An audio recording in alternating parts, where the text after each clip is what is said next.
everyone, this is Denise, and today I'm in the mood to paint a little set of abstracts, and I'm going to play in my Kuretake watercolors because I love them, and that's just what I felt when I came upstairs. You know, a lot of times I will just kind of go with the flow of the feel that day and just see like what do I want to paint. And today I just want to do some intuitive painting. I've got a piece of this Nouveau watercolor paper, 9x12 water cold press, and it's the cotton paper. I just love working with the cotton paper. It stays wet longer, lets you kind of do some interesting things.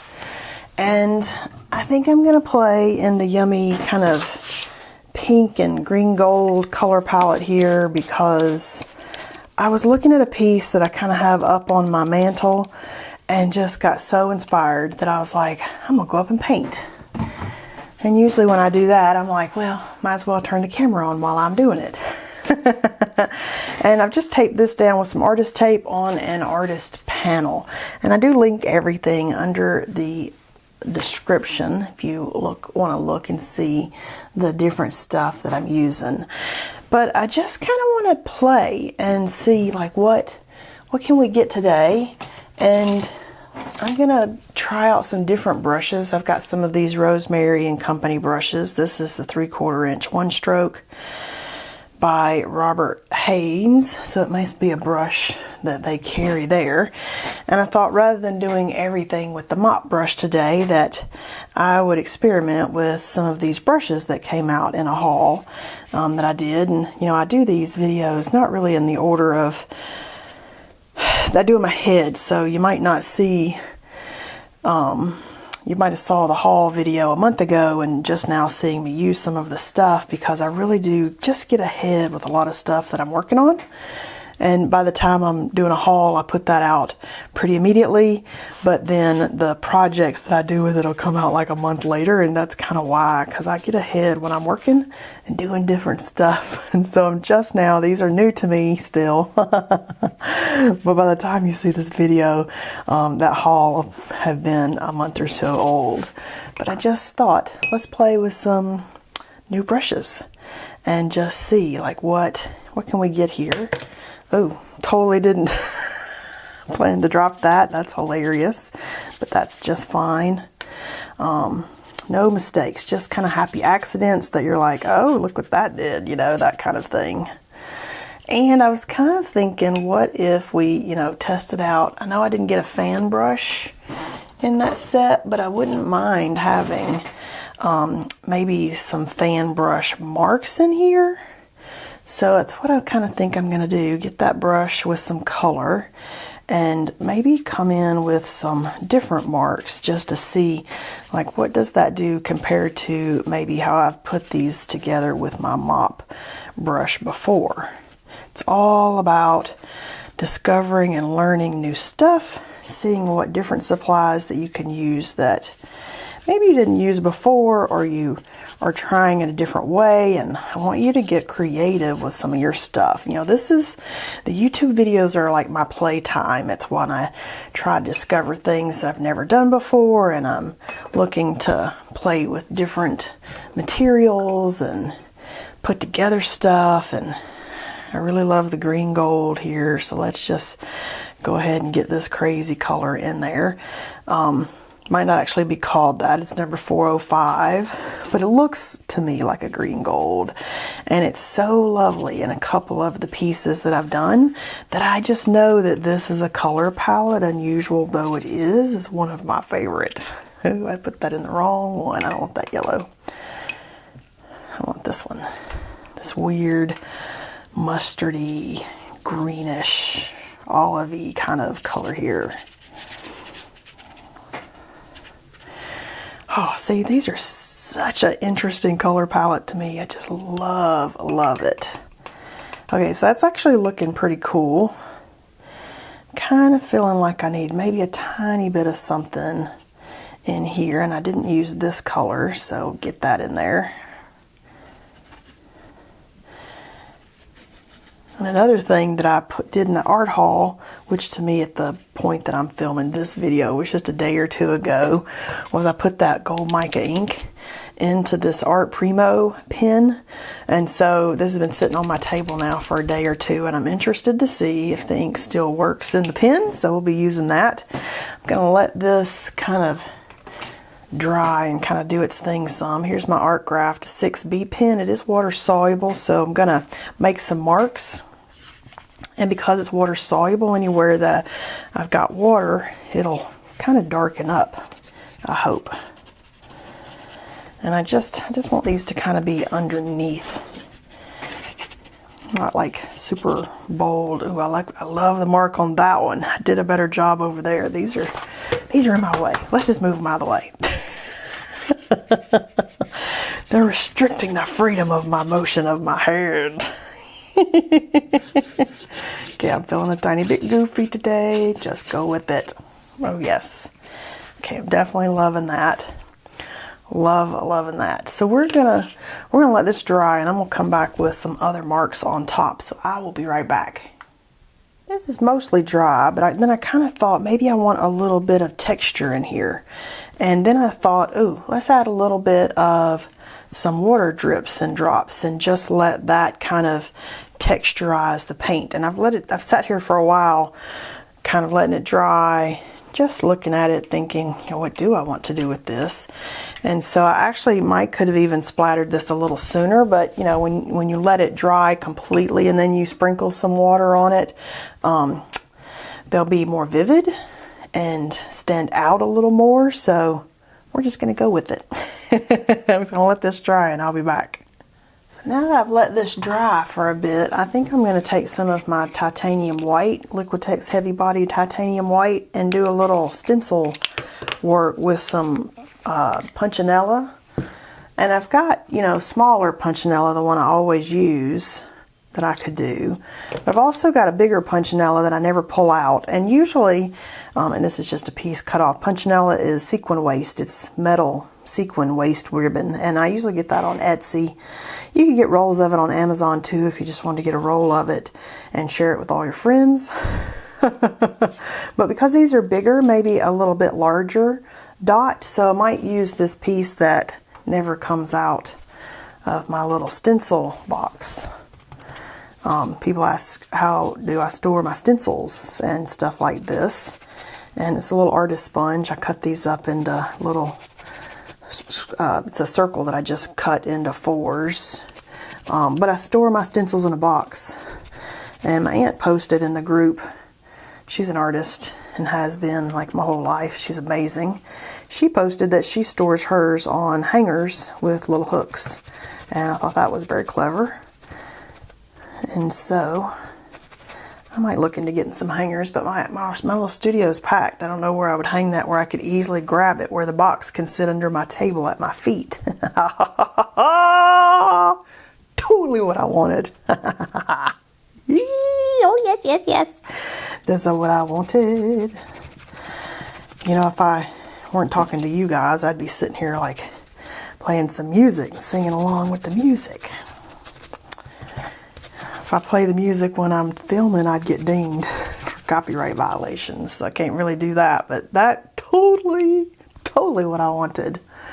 All right, that made me feel better. It kind of brought a little bit of white back out. We'll set that up there. Now we could come back with some marks, and we could kind of want to use these Nouveau oils. I love this oil pastel set by Nouveau because they're less than the really nice senneliers I have, and they're a different consistency and feel. The senneliers are super creamy and super, I don't know, they're very soft and creamy. These are not as soft. They're still really creamy, and they lay color down really nicely.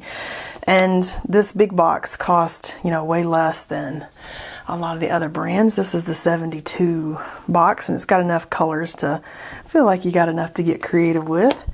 And so I love this particular box. I've been loving it. So that's what I'm pulling these out of. And kind of thinking, I like this pink, and I could either do some marks, some random dot things, which we all know I love. Let's just do that. Let's just start mark making here in some of the watercolors, and just to see, like, as an extra pattern. And a lot of times, you know, I'm thinking on stuff like this, if it's not good enough yet, it don't have enough layers. And so that's kind of what I think, like, where else do I want to go with this? And I try not to think too hard, especially in the play, because I want to actually enjoy the paint session and then peel the tape and just be magically surprised. Okay, so I love that. And you might not love that. If you don't love that, don't do that. Do the things you love, don't do the things you don't love. But you never know until you try it out, or you see somebody else try it out, and here I am trying some stuff out, and you can be like, oh, I love that, and you could try it. And if you thought, oh, no, that's not for me, then you'll know what not to do on your own pieces. Oh yeah, feeling that. I can definitely, I'm looking at composition too sometimes when I do pieces like this. Is there movement? How is my eye kind of traveling around the piece? And so with this, I was going more for a little diagonal with the way I put those dots on top. And so we're kind of moving around the piece, and I kind of feel like I move this way, almost like a little, like one of those little ribbon things that you pin to your shirt for breast cancer month. I almost feel like that's the shape I've got going there. Whereas on this one, I'm rolling through, you know, kind of as we do this right here. So I love varying up our compositions and being creative as we're going. And is this the right color? Maybe this is the right color. Yeah, let's do this one. I want to do some more. Now, what do I want to do? Do I want to do maybe some lines? Oh yeah, let's do that. Let's do some lines. Do I want to do lines? Eek! Okay, be brave. Be brave. Just set that down. Set it down anywhere. I don't know if I want to do lines though. I'm not feeling lines. Okay, that was not what I wanted. Erase that. I don't think I can erase it. All right, well, we were brave, and then it was like, that was way darker than I thought it was going to be. All right, so now we know. But I don't want to now just leave a random thing out there, so we're going to make it look like that was an idea that we did on purpose. And I'll put it out somewhere else, so it was like, oh, she really meant to do that. Sometimes when you're brave, you end up going, so I don't know. I don't think I want to put it on this piece. Maybe I'll pick this other one that I was like, is that bright? Oh, that's too bright. Okay, so I didn't mark it nearly as heavy as that other one to get stuck with it. So, oh my goodness. All right, is there a pretty purple? Let's just... That's too bright. This is kind of a grayed down. That one's kind of pretty. Maybe we'll... Yeah, I like that one. All right, so maybe with this we'll do some... Ooh, that's brighter than I actually thought it was going to be. I like this kind of grayed down kind of look we got going there. So now that I did that, I think I'll put a little bit in here so it was on purpose. But I might just stay away from that now. Okay, I'm feeling like I want to use this Art Primo Hit and Go 2mm pen, and it's an empty marker that I have taken a pipette.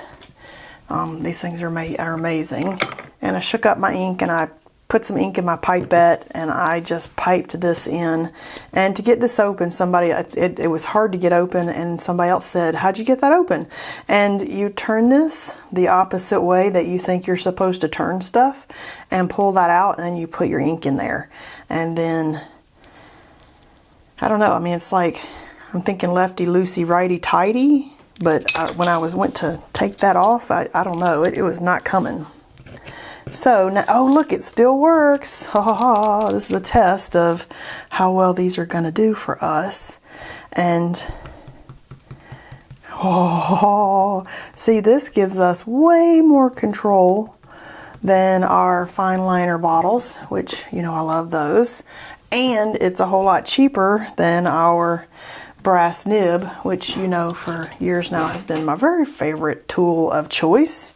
And we get that same vibrance in that shine that we get from using it in that pen. So this is a really good viable option to go for, is get an empty marker and make your ink into a marker.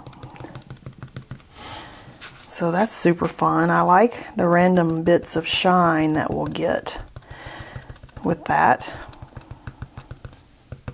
Of course, you want to be careful not to get it all clogged up with oil pastel, so kind of avoid tapping it right on top of your oil pastels there. So this one came in a sketch box in that art haul. Total win. Like it wouldn't have occurred to me to look for empty markers to do something like this, but man, genius. Totally is a fantastic option, and look at how much control that we have over this.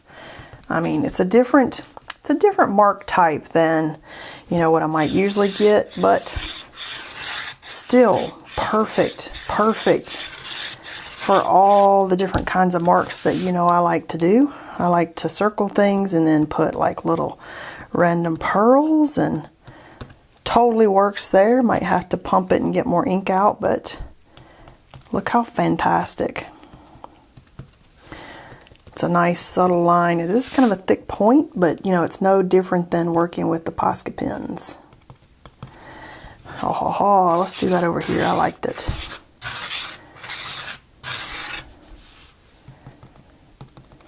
Just random little sparkles that we'll see. I mean, I can even come up here and do some random marks and just let it be shiny in there as it hits the light, possibly. Just some random little things. Okay, so now I'm actually loving where this went. And I've been storing, just in case you wonder how to store these, I store these on their side, so they are all laying on their side so the tip doesn't dry out. All right, let's see where we got here, because I'm loving where this is at now. So let's pull the tape. And, of course, I always reserve the right to cut stuff up, and this is so beautiful that I'm going to like it just like it is, or cut up. I can just feel it. Look at that. I just love how the tape comes off this paper so easily. Look how pretty. It's a pretty paint day. Oh, yeah. See, peeling the tape is magic. Now I feel like I've got two lovely finished pieces. Okay, so that olivey green, not my favorite, but we did do it in two different places, so I feel like that pulled it in. And what we could do, as I'm looking at this, is I could run a line randomly through this. Like I could go like kind of down here and just kind of meander some scribble to really make that, pull that color together like it really meant to go to that piece. Because if you pull the tape and you're like, still not quite fitting in the way I expected, do some extra little scribble and pull that color through the piece, and then that, I think, finished it off quite a bit better than what I started. So this one, I think, definitely love what I did there. Don't think I love that bright purple, but what we could do, you know, in something like this, instead of going right down on our piece of art, is do a little tiny sampler on the side and then test each color out as you pull it out to consider it. And then we could have said, oh, that purple might be too bright, or that other shade might be, you know, not the right color either.